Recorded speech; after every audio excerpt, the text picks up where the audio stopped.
O líder de uma igreja considerado como um pai e seus mais de 900 discípulos decidiram criar um paraíso, que era afastado de toda a sociedade, distante do mundo terrível e impiedoso que conheciam, e também longe de suas famílias. Tudo isso feito em nome do bem-estar da humanidade. Mas o lugar que seria considerado como um paraíso, na verdade escondia torturas, massacres, violências, abusos, manipulação, drogas e muitos terrores. Jim Jones e seus mais de 900 discípulos foram encontrados de uma forma terrível. O que se parece uma lenda foi uma história real, que carrega sequelas até os dias de hoje. Entenda agora o caso.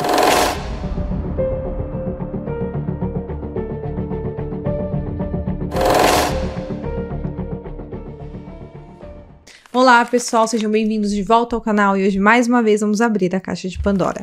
Hoje com um caso muito bizarro do Jim Jones.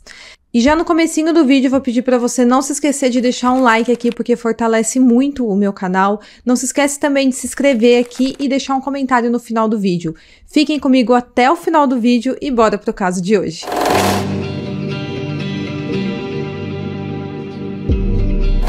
O Jim Jones é o homem responsável pela criação, motivação e principalmente idealizador da Jonestown e do culto chamado Templo do Povo, que era um movimento religioso que, apesar de inicialmente ser voltado para a unificação de pessoas brancas e negras, foi crescendo e voltando para uma ideologia mais sociopolítica.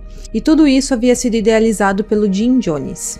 O James Warren Jones, que ficou popularmente conhecido como Jim Jones, nasceu em 13 de maio de 1931 na comunidade rural de Crete, no condado de Randolph, localizada no estado de Indiana. Ele era filho do James Thurman Jones e da sua mãe chamada Lynetta Putnam. E na sua infância e na sua adolescência ele era conhecido como Jimmy, justamente por ter o mesmo primeiro nome do seu pai. O pai dele era um veterano da Primeira Guerra Mundial que havia sobrevivido apesar de com sequelas da guerra. Ele foi vítima do gás chamado mostarda, que foi utilizado por militares da Alemanha no ano de 1917. Por causa desse gás, o pai do Jim Jones ficou cego e muito debilitado. Por isso ele recebia uma pensão pela sua invalidez. Com todo esse trauma, ele acabou se entregando ao alcoolismo e por causa disso tudo, o Jim Jones odiava o próprio pai. Ele dizia que seu pai era um homem muito racista e que também teria feito parte de um dos grupos do Ku Klux Klan, que se encontrava no estado de Indiana. Segundo Jim Jones, seu pai não gostava dos seus amigos negros. Existem relatos de que quando Jim Jones ainda morava com seus pais, o patriarca dizia não querer a presença de alguns dos amigos do Jim Jones na casa deles, amigos estes que seriam negros. Já a mãe do Jim Jones, a matriarca, Lynetta Putnam, era uma mãe ausente e que nunca teve vocação para ser mãe. Na verdade, ela nunca quis ter engravidado, além de ser uma mulher muito amargurada por causa da vida que ela levava com seu marido na pobreza. A Lynetta que acabava tendo que sustentar a família e por isso ela não era bem vista pelos seus vizinhos. Eles diziam que a Lynetta iria direto para o inferno mais rápido que um pássaro aprende a voar. E ela costumava rir e debochar de que existia um Deus no céu. Quando o Jim Jones ainda era um bebê, por causa das dificuldades que a família tinha em tentar manter a casa, eles foram expulsos do local em 1934, por não conseguirem pagar o aluguel. Então eles foram morar nos arredores da cidade de Lynn. Ao longo dos anos, os parentes da sua mãe e do seu pai viviam tentando ajudar a família a se manterem de alguma forma, e os pais dele eram bem ausentes, e por isso o Jim Jones recebia a atenção de alguns vizinhos que tentavam dar algum conforto para ele. Eles presenteavam com roupas, brinquedos ou alimentos. Foi então que o Jim Jones conheceu a Myrtle Kennedy, a mulher de um padre da igreja de Nazaré. Ela ensinou ele sobre as passagens da Bíblia e o encorajou a estudar mais sobre religião quando ele ainda era criança. Anos mais tarde, o Jim Jones dizia que ele nunca tinha conhecido o amor porque o pai dele era um homem constantemente ausente e também estava sempre embriagado. E enquanto isso, a mãe dele estava sempre trabalhando e por isso não tinha tempo de cuidar dele. Além dela mesma se sentir muito infeliz com a própria vida. Pessoas que conheciam o Jim Jones quando ele era criança diziam que ele sempre teve interesse por seitas, mortes e também por religião. Diziam que ele brincava de fazer funeral de animais mortos quando ele era criança, e muitos questionavam de onde o Jim Jones tirava tantos animais mortos, e muitos acreditam que ele mesmo matava esses animais para poder brincar de padre e purificar a alma dos bichos depois. O que já é um comportamento bem estranho para uma criança. Ele também visitava igrejas de todas as religiões e por toda a cidade, onde tentava participar de cultos por conta própria, e chegando até mesmo a ser batizado por muitas delas. Ele ficava um tempo em uma igreja e quando ele enjoava do que ele escutava lá, ele passava a visitar outra igreja. Então ele ia fazendo isso, ele ia pulando de igreja em igreja. Até que ele se encontrou mais na igreja pentecostal local. É dito que ele imitava o pastor da igreja e acabou sendo convocado para liderar os cultos. Um autor que estudou a vida do Jim Jones, chamado Tom Reiterman, diz que esse fascínio dele pela religião existia porque ele queria fazer parte de uma família, ele queria pertencer a algum grupo, principalmente por causa dos problemas que ele tinha com a própria família. Em 1945, os pais do Jim Jones se separaram quando ele tinha 15 anos de idade. Ele então passou a morar com a sua mãe na cidade de Richmond, no ano seguinte. Na adolescência, ele chegou a namorar algumas vezes e uma das suas namoradas da escola, chamada Phyllis Wilmore, chegou a dizer que ele tinha talento para subir no palco e era muito seguro de si, por conseguir ter o controle das situações. Ele tinha poucas amizades nessa época e era considerado como um cara muito chato e esquisito na escola, e também na cidade onde ele morava, porque ele ficava tentando pregar as doutrinas da igreja na escola. Ele sempre andava com uma Bíblia na mão e ficava discutindo com os professores sobre esses assuntos.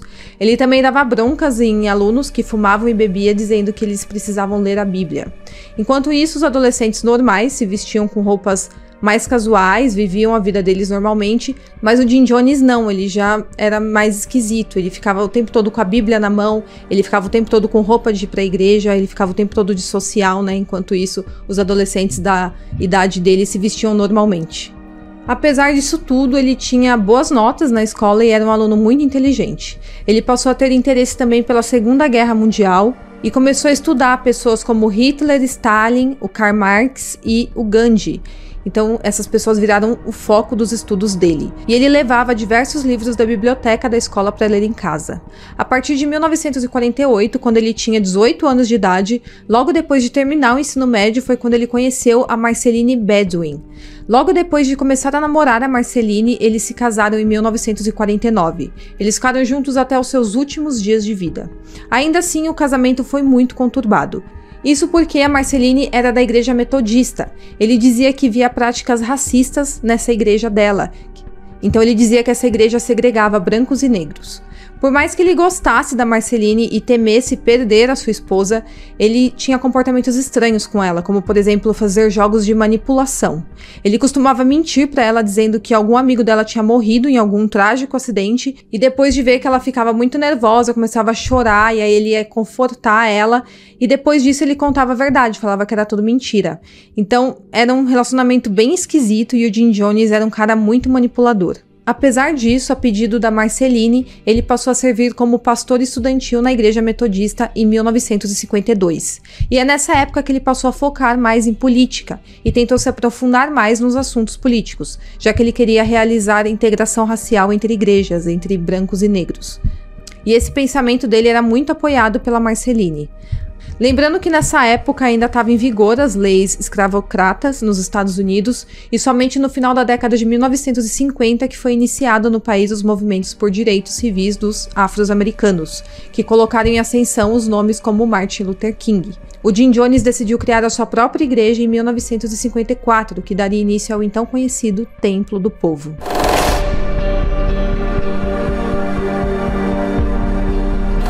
Apesar de originalmente o Templo do Povo ter tido outros nomes iniciais, como Asas da Libertação, como foi chamado em 1955, e também o Templo dos Povos dos Discípulos de Cristo, ou então até mesmo chamado de Igreja do Evangelho Pleno do Templo dos Povos, a igreja acabou se concretizando oficialmente como Templo dos Povos, Igreja Cristã do Evangelho Pleno, em 1959, e foi popularmente conhecido e abreviado com o tempo como o Templo do Povo, o que viria a ser o seu nome oficial até o fim.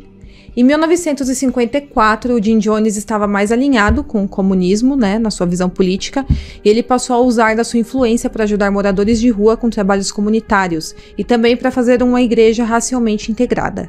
Essa visão unificada de brancos e negros seria considerado como algo utópico na época, e a influência do Jim Jones era tanta que na mesma época ele conseguiu acabar com certas segregações raciais em departamentos públicos, também em restaurantes e hospitais ao longo dos anos, o que fez ele ele ficar ainda mais popular na região. E esses feitos dele fez com que aumentasse cada vez mais a quantidade dos seus seguidores e apoiadores na igreja.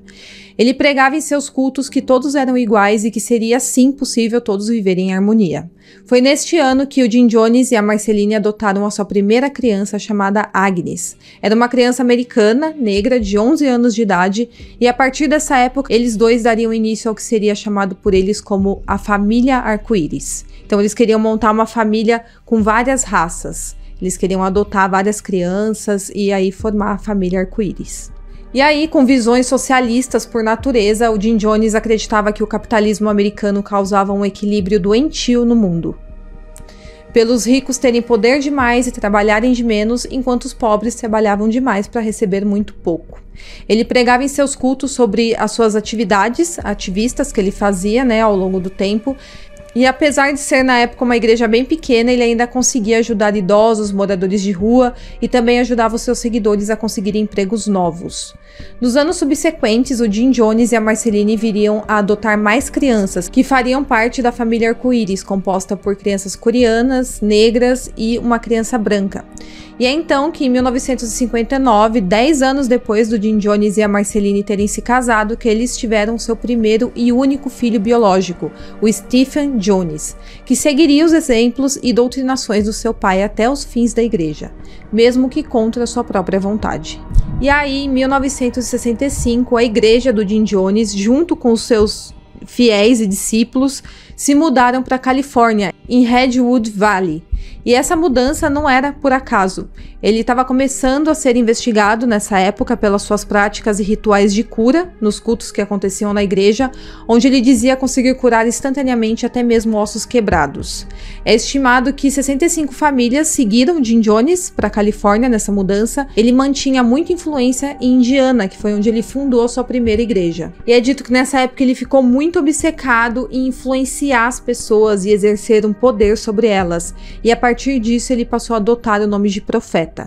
Nesses anos na Califórnia, o Jim Jones passou a ser usuário de LSD, o que aumentou as suas paranoias que existiam inimigos contra ele e contra sua igreja e seus fiéis.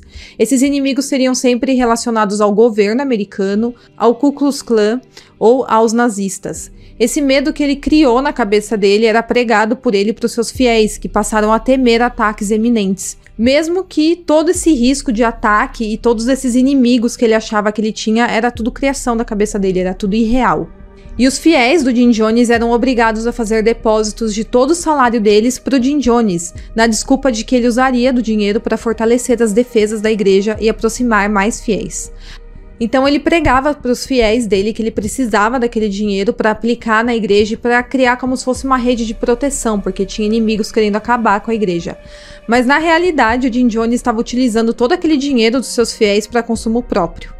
É dito que nessa época o Jim Jones passaria a controlar a vida dos seus fiéis cada vez mais. Ele inclusive começou a dizer quem deveria se casar com quem. Ele dizia que algumas mulheres grávidas deveriam abortar suas crianças e aqueles que não o apoiavam eram punidos com falta de alimentos, jornadas de trabalho exaustivas e até mesmo humilhações na frente dos demais fiéis. Além disso, ele também levava inúmeras jovens e mulheres para terem relações sexuais com ele, pois segundo ele, assim elas receberiam as bênçãos de Deus. Então ele usava toda aquela influência que ele tinha sobre os fiéis dele para aplicar medo nas pessoas e através do medo conseguir controlar todos aqueles fiéis.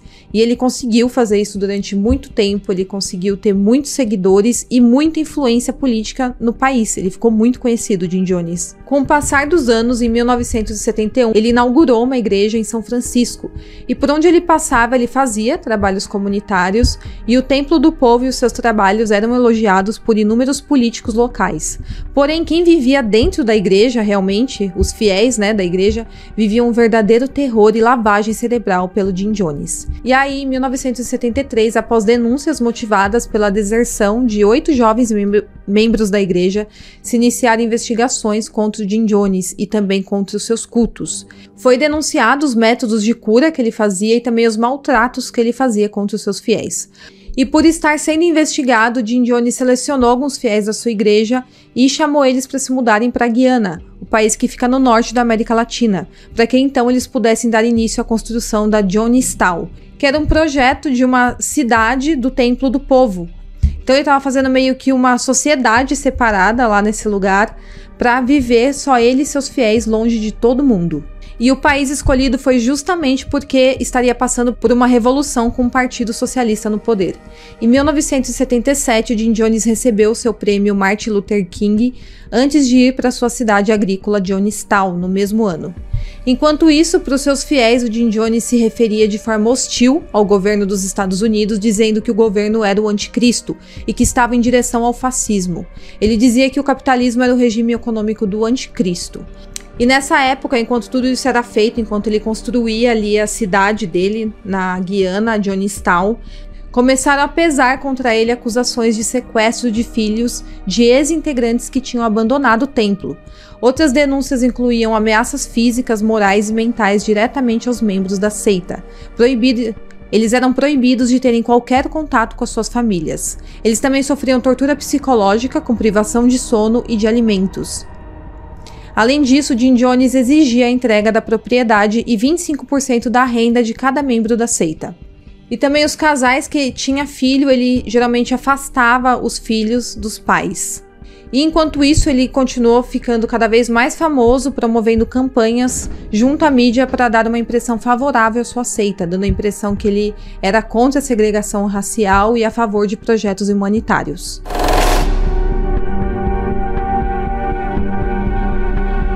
A Jonestown, que carregava, o nome do Jim Jones, justamente por ele ser o principal idealizador dessa cidade, se concentrava no oeste do país da Guiana, em meio a uma densa floresta. A cidade, que era de difícil acesso e sem nenhuma possibilidade de contato com o mundo exterior, foi criada e construída pelos próprios seguidores do Jim Jones em 1977. A Jonestown seria considerado como uma comunidade de um projeto agrícola cultural local. E ali naquela sociedade, naquela cidade, se é que pode chamar assim, que eles criaram, os fiéis iriam plantar para consumir os alimentos que eles plantavam. Mas eram tantas pessoas que foram morar naquele local, tantos fiéis e seguidores do Jim Jones que foram morar naquele local, que começou a ter escassez de alimento. Era tantas pessoas juntas que as casas que inicialmente caberiam apenas 5 moradores começaram a ter cerca de 20 pessoas morando todas juntas e compartilhando dos mesmos objetos. E o Jim Jones pregava, e não dá pra saber se ele acreditava nisso ou não, mas ele pregava que ele escolheu aquele local completamente isolado porque se uma nova guerra ocorresse no mundo, eles dificilmente seriam atingidos ali onde eles estavam. E todas essas ideias malucas que o Jim Jones criava na cabeça dele e pregava para os fiéis convenceu muitos a seguirem o Jim Jones para Jonestown.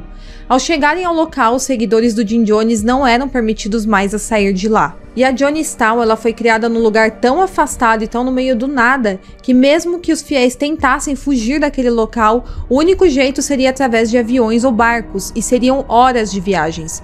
E o Jim Jones, junto com seus discípulos, com alguns dos seus capangas que andavam armados pela cidade, controlava toda a saída de avião e barco do local. Então era impossível alguém fugir de lá. Sobreviventes da Jonestown relataram anos mais tarde que existiam muitas pessoas que teriam desistido da ideia de continuar vivendo naquela cidade, assim que eles chegavam no local. Mas quem queria fugir era submetido a métodos de tortura até mudarem de opinião. O terror era tanto que ninguém podia confiar uns nos outros, porque se você falasse para alguém que queria ir embora da cidade e a pessoa falasse pro Jim Jones, você seria torturado. Então um não confiava no outro. E era proibido você querer ir embora do local. Havia relatos que se alguém confessasse os seus verdadeiros sentimentos sobre a cidade e o que achavam dali, eles eram delatados para os demais membros da igreja e então eram levados para sessões de torturas contínuas.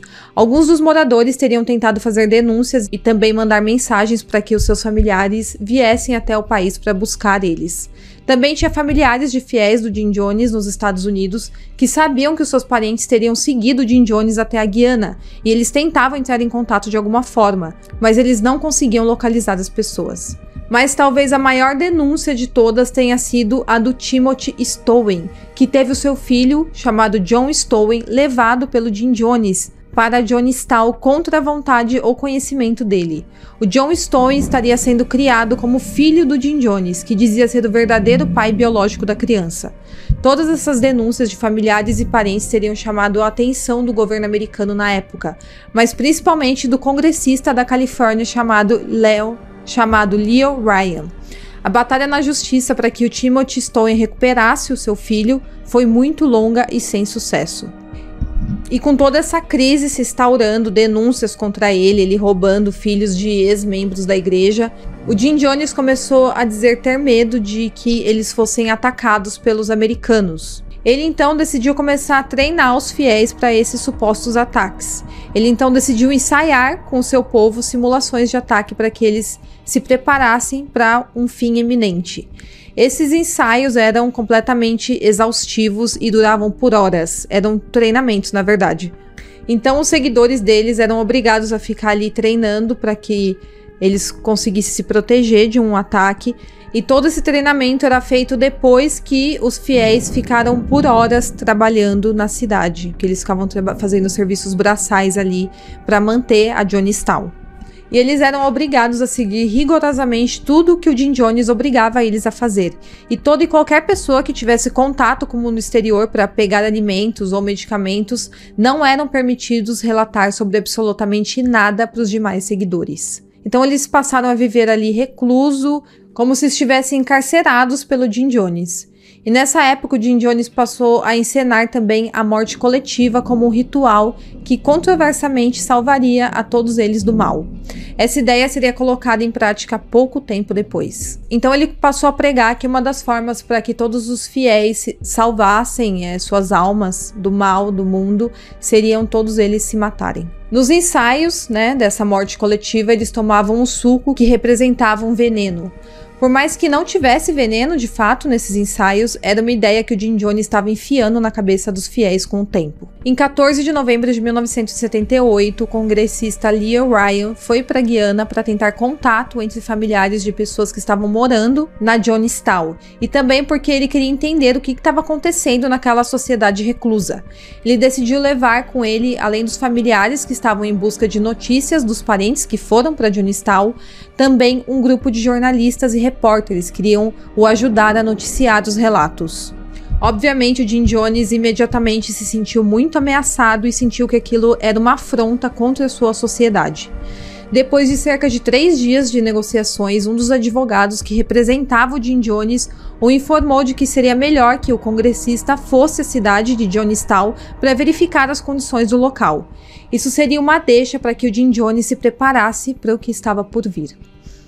Essa visita seria então coberta por uma fachada, onde seria mostrada uma sociedade limpa, organizada, bonita e de bom convívio entre os moradores.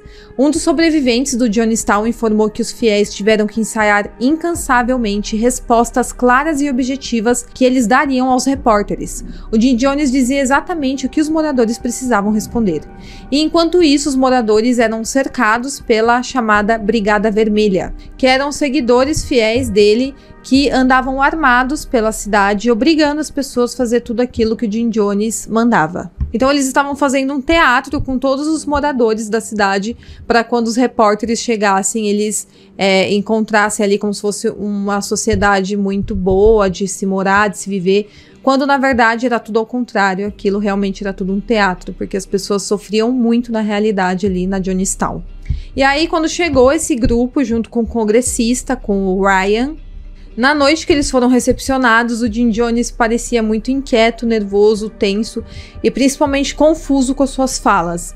Mas além disso, algumas pessoas teriam chegado no congressista Ryan secretamente ou por meio de cartas para pedir que eles os ajudassem a sair da Jonestown, por eles temerem as suas vidas e o que poderia acontecer caso eles ficassem por mais tempo na cidade. Isso porque o Jim Jones estava ensaiando uma morte coletiva, as pessoas da cidade estavam sabendo disso e tinha muita gente que não concordava, que não queria morrer. E dentre essas pessoas estava o Vernon Gosney, um dos poucos sobreviventes da cidade de Jonestown. Depois daquela noite, o congressista Ryan chegou a informar para o Jim Jones que ele iria levar com ele alguns moradores que não estariam mais interessados em morar na Jonestown. Apesar de não serem muitas pessoas que tivessem feito aquele pedido inicialmente, os poucos que teriam pedido para voltar para os Estados Unidos teria irritado muito Jim Jones, principalmente porque eles poderiam contar as verdades sobre as condições que eles viviam ali para o resto do mundo. Na manhã do dia 18, os moradores que estavam se retirando da cidade da Jonestown foram obrigados a assinar cartas e dar declarações em voz de que queriam sair da cidade. Dentre as informações que continham nessas cartas, informava que eles estariam abandonando os seus familiares, como por exemplo os seus filhos, para que eles pudessem sair da cidade. O Vernon Gosney era uma dessas pessoas e ele teve que deixar seu filho para que ele pudesse fugir do local. Então, depois que o congressista fez essa visita na Jonestown e decidiu ir embora, alguns moradores decidiram ir com ele e conseguiu o aval do Jim Jones. Esse grupo de 14 moradores que queriam sair da Jonestown iriam primeiro em um dos aviões, que inicialmente voltaria para buscar os demais que estariam interessados em sair da sociedade do Jim Jones. Porém, o Jim Jones ordenou aos seus capangas para matar todos assim que eles chegassem ao aeroporto. Porém, de todo o grupo, apenas o Ryan e 4 pessoas foram mortas. O restante das pessoas que estavam nesse grupo, que estava indo embora da cidade, conseguiram fugir. E aí, temendo que aqueles que escaparam pudessem trazer as autoridades, o Jim Jones ativou seu plano de todos se matarem. Então, o Jim Jones convocou os moradores da Jonestown para uma reunião. E nessa reunião, ele falou que seria a hora para a realização da morte em massa. Mesmo que algumas pessoas questionaram essas decisões finais do Jim Jones, todos foram submetidos a tomar um suco envenenado com cianeto. Mais de 900 seguidores do Jim Jones, incluindo ele mesmo, morreram nesse dia. Pouco antes disso acontecer, o Jim Jones ordenou que as crianças e os idosos deveriam ser os primeiros a morrer. Então, mais de 300 crianças que moravam na Jonestown foram obrigadas a beber o suco envenenado e morreram. Um dos primeiros legistas a chegar na cidade de Jonestown, logo depois de ter encontrado a cidade com todos os seus moradores mortos, informa que, investigando 83 dos primeiros 100 mortos, eles teriam o seu corpo perfurado por agulha nas costas, ombro, braços ou pernas, o que indicaria que a maioria, por estatísticas, foram assassinados contra sua vontade. Então a desconfiança é que algumas pessoas não quiseram beber o suco ou fingiram que beberam, e aí os capangas do Jim Jones perceberam isso e foram injetando, na veia das pessoas o veneno. Ainda assim, existiam muitos que tivessem realmente tomado o suco envenenado por conta própria, sem nenhuma luta. O Jim Jones foi encontrado morto ao lado dos seus seguidores, mas diferentemente dos demais, ele havia sido morto com um tiro único na cabeça. Na autópsia, foi considerado que ele tinha tirado a própria vida. Os corpos de todas as vítimas foram cremados no país de Guiana e depois os seus restos seriam enviados para os seus familiares. Em 2014, foi confirmado que 9 pessoas que tiveram seus corpos cremados ainda não tiveram suas famílias localizadas. Então, até hoje, existem vítimas da Jonestown que ainda permanecem sem ter os parentes localizados. Muitas pessoas questionam até hoje como seria possível existir um povoado de mais de 900 pessoas unidas a terem se submetido a tal situação de concordarem como um todo com o fim das suas próprias vidas. Mas é preciso entender que no contexto histórico de quando os relatos aconteceram, as pessoas viviam com medo e pavor do que poderia acontecer com as suas vidas depois de já terem se passado por 2 guerras mundiais em menos de meio século, que ainda carregavam sequelas dos acontecimentos ocorridos. É dito que o Jim Jones manipulava os fiéis a pensarem que, caso fossem pegos pelo governo americano, as crianças e idosos seriam os primeiros a sofrerem pelo resto das suas vidas. Então, através desses terrores que ele colocava na cabeça das pessoas, ele conseguiu convencer muitas pessoas que era melhor se matar do que continuar vivendo. Até os dias de hoje, os acontecimentos na Jonestown e as vítimas que foram encontradas lá são descritos como parte da maior morte coletiva, pela quantidade de discípulos que aceitaram beber o suco venenoso por conta própria. Mas dados os estudos aprofundados sobre o tema e considerando o relato dos sobreviventes, muitos consideram que o que ocorreu na Jonestown foi de fato um massacre. Ambos não deixam de estarem corretos. Destacando aí alguns dos poucos sobreviventes do final da Jonestown, temos algumas vítimas que teriam conseguido escapar da morte coletiva, como uma idosa que teria se escondido embaixo da cama quando percebeu as movimentações para as pessoas irem até o pavilhão central, onde o Jim Jones ficava e onde ocorreu a morte coletiva. Então, no momento que o Jim Jones convocou aquela reunião para todos se matarem ali, ela se escondeu embaixo da cama e acabou dormindo. Quando ela acordou no dia seguinte, ela seria a primeira e uma das únicas a andar sobre a fileira de corpos caídos no chão da cidade de Jonestown. Ela era uma seguidora do Jim Jones por ele ele ter curado ela do seu câncer de mama anos antes. Mas além dela, foi descoberto que um homem com deficiência auditiva de 79 anos teria também sobrevivido durante o massacre final. Ele foi encontrado horas mais tarde. 2 dos advogados do Jim Jones também sobreviveram ao massacre. Eles fugiram pouco antes da reunião ser convocada e ouviram os gritos das vítimas que estavam morrendo naquele momento, enquanto eles fugiam e se escondiam na floresta. Além deles, temos também o próprio e único filho de sangue do Jim Jones, o Stephen Jones, que na época tinha cerca de 19 anos. O Stephen sabia muito sobre a vida do pai dele e também da mãe dele. Ele sabia, por exemplo, que o pai dele era viciado em LSD. Apesar de não ter estado presencialmente nos eventos finais, o Stephen foi convocado pelo Jim Jones para retornar à cidade de Jonestown dias antes do massacre, porque ele estava fora. Porque o filho do Jim Jones estava morando fora e o Jim Jones chamou o filho dele para participar ali do massacre final. Mas o Stephen se recusou a voltar também por conta própria, porque naquela semana estava ocorrendo um jogo de basquete do time que o Stephen participava. E o Stephen era um dos jogadores principais do time, então ele, por causa disso, não morreu no massacre final. Apesar da autópsia feita no Jim Jones comprovar que ele mesmo tenha se matado com um tiro na cabeça, o filho dele, o Stephen, discorda dessa possibilidade, porque ele acredita que o seu pai não teria coragem de fazer isso por conta própria. Ele acredita que o pai, na verdade, pediu para um dos seus seguidores o matar. O Stephen também relata que, se caso ele tivesse de fato obedecido o seu pai e retornado para a cidade quando foi obrigado por ele, o Stephen muito provavelmente teria bebido suco envenenado com cianeto e morreria junto com todos os outros. Hoje em dia, o Stephen Jones tem 3 filhos e vive uma vida tranquila, ainda que com sequelas dos eventos que o seu pai causou na sociedade de Jonestown.